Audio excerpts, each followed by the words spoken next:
Hope you're having a super fantastic, sparkling day. Welcome to Welcome to Porch Light Letters podcast number 2232. Summer's Fullness. We are on episode 3. Oh, excuse me. We are on episode 3 of Seasons of the Heart is our topic this week for volume 20. And tonight it is Summer's Fullness. And the countdown is on. Yeah. Sorry, the countdown is on, so it's distracting me a little bit. I'm getting a little distracted in times because I got so much to do before the movers come in. So update on the move to New Zealand. Tickets are purchased for the flights home. The movers are booked. And I still got crap to get rid of. So a little distracted right now. Oh, and launching some new stuff as well with a very dear friend of mine. So there's a lot going on right now. A lot to distract me, and I lose track of time. And yes, so here we are. So let's have a look at the summer's fullness. Summer is the season of abundance, long days, vibrant energy, and open skies. But the fullness of summer isn't just about sunshine and warmth. It's about allowing ourselves to expand, to stretch into possibility, and to savor life at its most alive. Tonight we explore what it means to embrace the fullness of your own inner summer. And I have to tell you, my summer has been very active. It has been a very interesting summer this year. We lost Zeffy 6 weeks ago. Jeepers, I can't even keep track of the time, right? It's either 6 or 7 weeks ago. So I lost Zeffy, so I went through all of that with her during the summertime, her declining health, until she unfortunately passed. And now I'm in the season of moving. Now that all the obstacles are out of the way, we're now on the final, almost on the final approach for the New Zealand stuff, for moving to New Zealand. We are in full on moving mode. There is stuff everywhere, but at least I now know with the movers, I can actually pack some boxes, so I can go and sort through all my books and pack the boxes for my books at the same time with the donate pile and the keep pile. And then on the outside, I can put what's in the box. And then when the movers come in, they can look to see what's in the box. And if everything looks good, they then seal the box. If the box is damaged or too heavy, they will repack the box, like put it into their own boxes type of thing. So I found that out, and I was sort of like, awesome, yay. Because with me, putting stuff into boxes helps me keep organized. And what it's going to help too is that because they have to unpack they unpack for me at the other end, I want to make sure that on the box it is very clear what is inside the boxes. So we are working on that too. So we are in full on mode. I've got a very dear friend who I'm doing a collaboration with, and we are in pre-launch mode for that. So there is a lot going on. This is a very full end of summer. So yes, even though summer is that time when everything we're stretched into we're definitely stretched into possibilities. And it feels the most alive. Absolutely. We are embracing our own inner summers. What it teaches us is that there are seasons to bloom boldly and unapologetically. Yes. Most of this Porch Light letters has it started in the spring. It is now into the summer. It has gone through all the summer, and it has grown and expanded. And it has allowed me to become unapologetic for who I am. I don't have to apologize for who I am. I used to do that a lot. Well, I'm sorry I don't do this. I'm sorry I don't know. I don't need to apologize. I am who I am. If you don't like it, don't watch. Fullness is about more than busyness. It's about presence and joy. Yes, Zeffy definitely has taught me to be present in the moment. She definitely taught me that. We spent almost 9.5 hours. I spent sitting and laying with her as she just had seizure after seizure after seizure after seizure. And the whole time I kept talking with her. I was retelling her stories, bringing up memories. And at one point I said to her, and this was probably about an hour, hour and a half, 2 hours before she passed, I was actually cradling her. She actually started getting I didn't realize it at the time, but then later on I realized it for what it was. But she started getting what they call the death rattle, which is where it sounds like they're struggling to breathe and there's this rattling noise that goes on. And she started getting that. And so I pulled her up, so I was cradling her. Her butt was on the ground, cradling her in my arms, and that between seizures. And I said to her, I says, you know, we're in this situation here where you've been having seizures for a few hours now. I'm not sure if you're going to make it through the night, if we are going to make it through the night. And I said to her, if it is your time to go, then go with love. And know that even though I will miss you like crazy, it's okay. I will miss you. I will miss your presence. I will miss being in the moment with you. But it's okay. You can go. I will be okay eventually, but I will be okay. Because I am very grateful for all the time that we have had together. I said, but if it is not your time to go, if it's not your time to go, then we are in for the long haul and we will get through this together.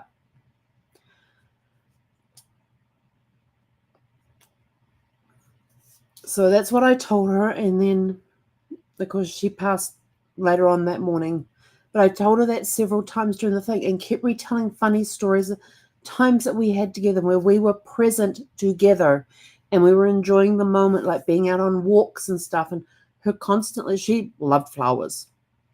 She loved flowers. She would stop and smell the flowers along the way. So she especially loved spring because all the blooms would come out. And the brighter the color, the more she wanted to go and sniff the flowers. I had to stop her constantly walking into people's gardens. And her rule was that she was not allowed on somebody's front yard unless she was invited. I do not agree with allowing dogs to walk on somebody's front yard uninvited. Because they leave stuff behind, and a lot of dog owners won't stop and clean up after their dog, which really annoys me. But if she saw bright colored flowers, she wanted to go and sniff them. Being present in the moment. She didn't care she was on a walk. She didn't care it was in somebody's front yard. She wanted to go smell those flowers. And it's sort of like, no. And she'd sort of like look back longingly as we walked away and said, I want my flowers. I'm so glad I do have that one picture of her sniffing the black-eyed Susan's dog. That was awesome. I have no idea where am I up to. Yeah, fullness is about more busyness. It's about being present and joy. It definitely is. Zephy taught me that so well. And I guess I'm bringing this up because this TikTok video I saw yesterday, and it starts off with, it's on my Facebook page if you want to go see it. The third clip in that video is a dog in a stable on its back haunches with its paws reaching up to pat the snout of a horse who's got his head over the stall door. That dog looks exactly like Zephy. Like, no kidding. I've had a few people who have met Zephy and I've asked them to have a look at it, and they come back and they're like, oh my gosh, that was definitely Zephy. Some of them have seen her go up on her back haunches and do that patting thing. She would quite often come up here next to me and do the patting thing, get on her back haunches and just put her and just pat the top of my legs here. So that video I've seen several times since yesterday. Somehow when I go on Facebook, it's sitting right there. Even though it's in my feed, it's sitting right there. So that just reminds me to be present, and to live with joy and love and gratitude. Expansion comes when we trust ourselves enough to take up space. Yes. It has taken me, there's a few things that I have been doing over the summer where I've gotten to a certain point and just stopped and not moved forward with it. Now I'm moving forward. It's because I guess I just didn't trust myself to take that final step. Now I am starting to trust myself that I'm taking up the space in order to get this stuff done.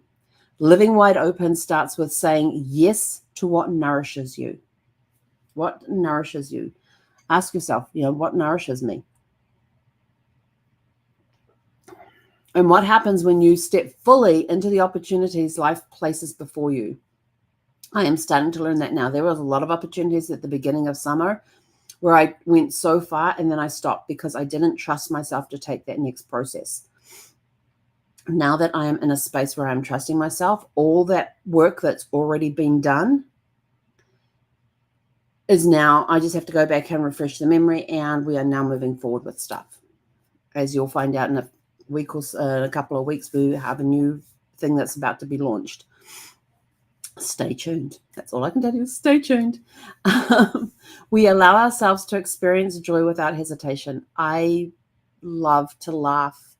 I love to cry. If I'm laughing and crying at the same time, it's a good thing. I live with love, joy, and gratitude. When I write in my gratitude journal, it always starts off with "I am full of love and gratitude for whatever it is." It always starts off, "I'm full of love and gratitude," and from love and gratitude comes joy. You welcome both the growth and the challenges that come with expansion.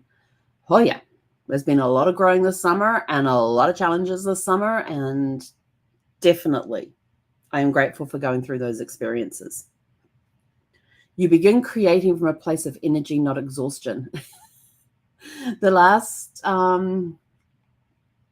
few days, I've started changing the way I eat in order to have more energy and not be so exhausted, not needing to take those naps at the end of the day. So balancing out how I eat certain foods, balancing out when I need to have, when I need to add electrolytes to my water, balancing out what I am drinking and when I'm drinking it. So it's not just a thing of with my water and my tea and my coffee. It is, when do you need to be drinking those, and you're throwing in electrolytes every now and again, compared to what foods do you need to be eating at what time of the day to help keep that energy source flowing throughout the day so that you've got the energy.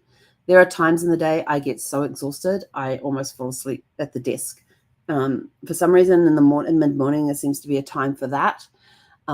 So I will, the body needs some sleep. So let's go have a snooze. We go do a quick nap. We do like a 5-minute nap, a 10-minute nap. I've done those. At the end of the day is usually when I feel the most exhausted. So I'll go take a 30 to 40-minute nap, put the timer on, and off we go. How we carry forward. We honor the seasons when you feel called to bloom. So if you're somebody who has to bloom in the wintertime, because there are flowers and trees and that bloom in the wintertime and they look absolutely magnificent. Honor the seasons when you feel called to bloom. Create rituals that celebrate what's thriving in your life right now. I got so much. I'm so grateful for such a lot of stuff. And I feel like I've got a tag. This shirt doesn't have a tag. So why do I feel like there is a tag rubbing me on the back of my neck? It's driving me bonkers. Let your abundance flow into others through generosity and connections. I love to teach people I love to teach people things. I love to help them learn things. I am not a learner. This is the funniest thing. On my strengths finders, number 34 for me is learner. But I have enough curiosity in my top 10 strengths that that overcomes that learner ability of number 34. So utilizing those, I love to teach. I love to help others, and letting that abundance of wanting to help and teach and things like that is definitely flows through generosity and connection. I'm also donating a huge amount of stuff to Goodwill right now too. Embrace the temporary nature of fullness. It makes it even more precious. With your legacy, by embracing our inner summers, we show future generations the importance of celebration, presence, and living fully in the moment when life invites us to shine. Embrace that. Oh my gosh, it is such an incredible. Yes, I am grieving the loss of Zephy and stuff, but her legacy to me is embracing the moments, being present, celebrating, and living more fully in the moments. That is what she has taught me in her short life here on earth. She has taught me these things. Did I have them before I got Zeffy? Absolutely. But in my grief for Brad and Gus, even though it was over 2 years before I met Zeffy, I had lost some of that. Zeffy brought that back to me, teaching me to be present, teaching me to celebrate the little things, teaching me to be grateful in things. So she did a lot. She rescued, I mean, we always said that we both rescued each other. It wasn't me rescuing her and giving her a new home. At the same time, she was rescuing me and teaching me the importance of celebration, presence, and living fully in the moment. So here are your 4 reflection questions for tonight. Number 1, where in your life are you experiencing a sense of abundance right now? Number 2, how does living fully look and feel for you in this season? Number 3, what opportunities are asking you to step boldly into them? And number 4, how can you share your energy and joy with those around you? And in closing tonight, Summer reminds us to open wide, breathe deeply, and allow ourselves to live fully in the moment. And with that, we are out of here. Have a super fantastic, sparkling evening. We'll catch you guys back here tomorrow evening.